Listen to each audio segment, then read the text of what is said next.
Lung 8 is located a little bit above your wrist on the thumb side. To locate lung 8, find the spot that is at the thumb side of your wrist crease, right about here. Now find the point that is the width of one thumb above that, right here. Push in to find a point that is sensitive, sore, tender, or painful. That is lung 8. Activate this point by rubbing the area quickly 5 times, take a break for a count of 5, and repeat 4 more times. It might look like this.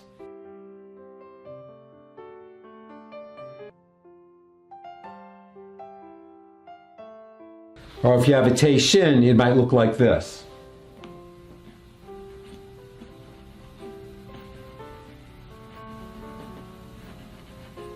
Now find and activate lung 8 on your other wrist.